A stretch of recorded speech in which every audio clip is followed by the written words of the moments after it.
Guards, let's go for it.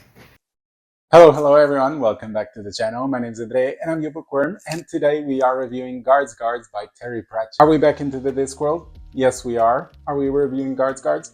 Yes we are. This is the 8th book in the Discworld. However, this is also the first book in the sub-series City Watch. This is because the Discworld is a combination of different series. For the ones that don't know, Discworld is pretty much like the MCU, the Marvel Cinematic Universe, or the Cosmere, the universe that Brandon Sanderson created, which means they have several series happening, sometimes at the same time, that all exist within one universe. Like I said, this is the 8th book. I have read and reviewed the previous 7. You can check out here on the channel through thumbnails or the cards up above. And I am also currently working on a video just chatting about what my feelings are regarding all of these books that I've read so far of Terry Pratchett. So stay tuned for that. It might take a bit, but yeah, soon it'll show up. Now, what are the deets of this book? Well, this one was published in 1989, so quite a while ago. And in typical Terry Pratchett fashion, this is a parody of fantasy tropes. But we'll get to it on the review. On Goodreads, this book has over 231,000 ratings, which just shows how famous Terry Pratchett's works are.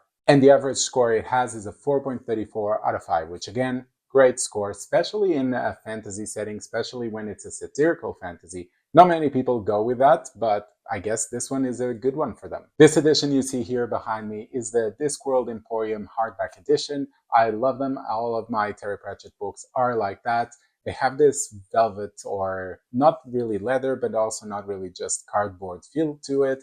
And I think the designs of every single one are really pretty. I'll probably have some images passing when I'm reading the synopsis for you, but just know if you're curious about this edition. But let's get on to the housekeeping items, which in this case will be the synopsis that I just mentioned. I'm going to narrate it to you. If you don't want to hear anything and you're just here for the review, then skip to the next timestamp.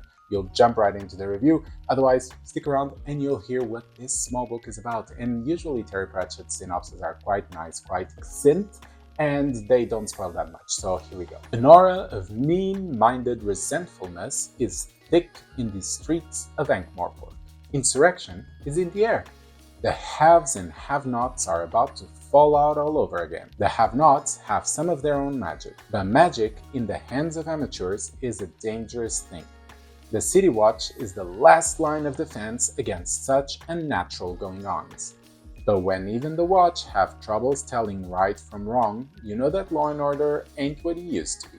But that's all about to change. And that's about it. Like I mentioned, very short, very sweet, doesn't reveal much. So I guess we can jump into our categories, starting with plot. So Guards is a book that incorporates a lot of tropes in fantasy, namely the typical trope of city guards that are there to defend the city, but in the end they're just cannon fodder, and they just miss all the attacks, never hurt our main hero, things like that.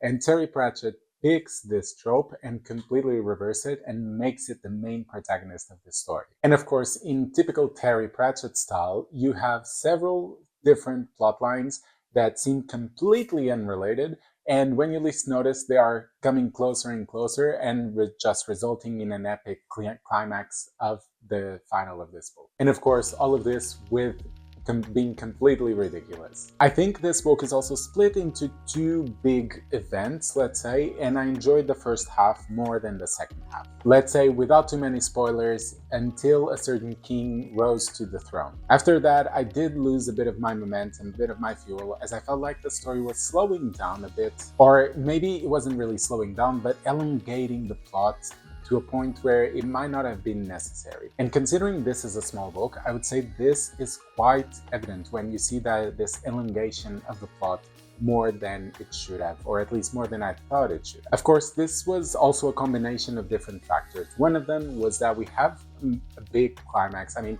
maybe not as big as the second, but still quite a good sized climax at the end of the first part. And right after, the plot kind of fumbles a bit to continue the pacing at least, and those 2 things combined really feels like the story should have ended there, and maybe we would have a new story in a new book.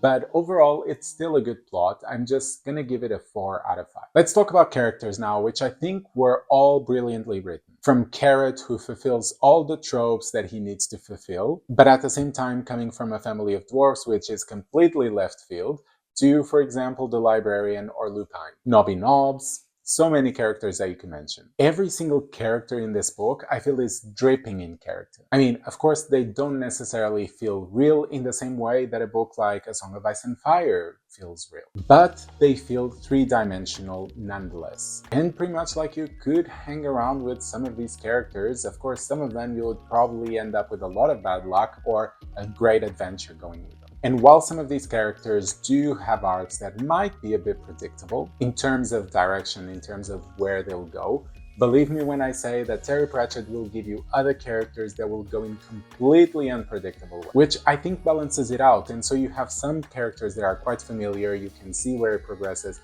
and they fulfill the tropes, or at least until Terry Pratchett subverts them. And then you have other characters that are completely chaotic in the sense that you never know what's going to happen next. And even the characters that show up for a couple pages or even less, they become memorable or they make you chuckle just a bit just for their appearance. So for this category, I'm going to give it a 5 out of 5. And halfway we have world building, and in this book, Ankh-Morpork is probably the biggest city that we're going to explore. It's also just the backdrop of the whole book.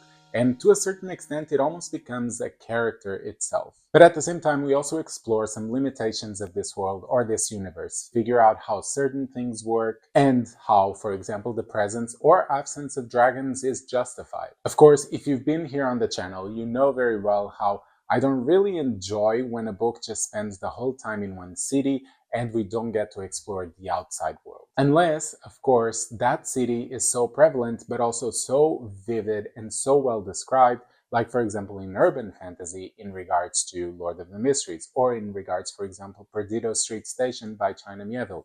It's an amazing book, all spent in one big city, and that city feels marvelous in the sense of really well described, vivid, feels three-dimensional, just like if we were to describe a whole world.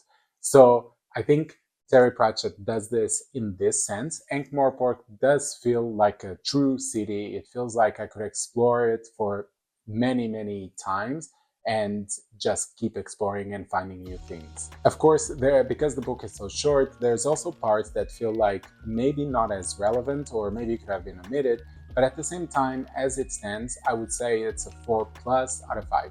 Just short of the 5, because I think, for example, if we compare Ankh-Morpork with Perdido Street Station City, which I cannot remember, I think that is a lot better. But again, Perdido Street Station is a much bigger book, so take that into account when you think about world building. Second last category is writing style, and this is my 8th book of the Discworld, so I'd say I'm quite used to Terry Pratchett's style by now. It's very witty, very funny. Of course, as you progress through the books, if you start from the first Discworld book and not really from a specific sub-series, you will notice some change as the author improves and as he changes his own writing style and the Discworld becomes more real. And I think if you vibe with that writing as he matures, it's more guaranteed that you will enjoy all the rest of the books. I think the writing is simple but capable of invoking the right emotions or the right thoughts when he brings things up. And the pacing of it is also very good. I've mentioned it already. You always think you're going in one direction and suddenly you get a turn or you get another turn, but without the whiplash effect. It's not like the things are going in an unexpected way just because. It always makes sense with Terry Pratchett, even if that sense doesn't make much sense. I don't know if I'm explaining it very well, but I hope you get it. If I had to criticize something about this category, it would be the slowness after the first arc of this story ends. I mentioned it already in the plot, but it's because it's a bit slower right after the first climax, it might hurt a bit the pacing in terms of your momentum reading it. Then again, this is a small book. And I know I mentioned this already in the plot, and that's why I'm giving the plot a 4 and not higher. And because of that, I don't want to really put 2 categories down because of that small detail. And I think that the penalization was already good enough for the plot.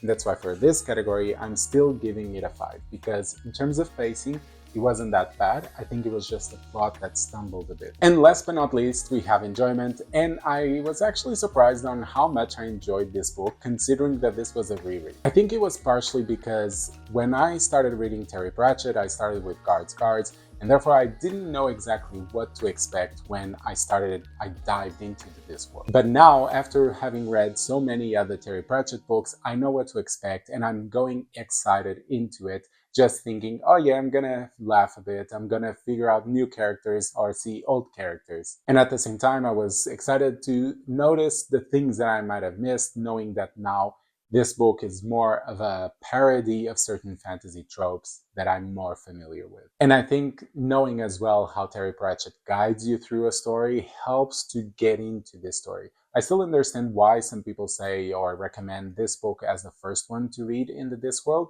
but I think after a reread, it definitely improves. So for this category, it's going to be a 5 out of 5. And so we end our review. Just as a refresher, we have 4 for plot, 5 for characters, 4+ for world building, 5 for writing style, and 5 for enjoyment, which gives us a final score of 4.6 out of 5.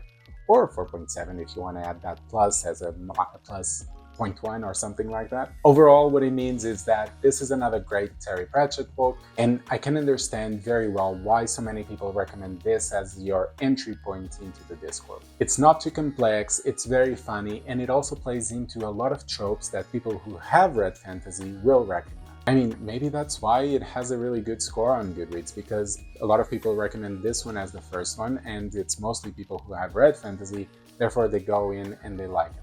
It may not be the best Discworld book for me, but I definitely think it's one of the strongest ones in terms of what it does to fantasy tropes. And of course, I cannot wait to read more of this book, or of these books, Discworld not only, but also City Watch, the sub-series, and revisit some of these characters. But let me know, what do you think? Have you read have you read Guards? Comment down below, or if you're curious to read other books, tell me which one are you thinking of, or just if you've read plenty, tell me what is your favorite one. Comment down below, and if you're new, don't forget, subscribe, like the content, and you shall be seeing me on Thursdays and Sundays again. See you soon!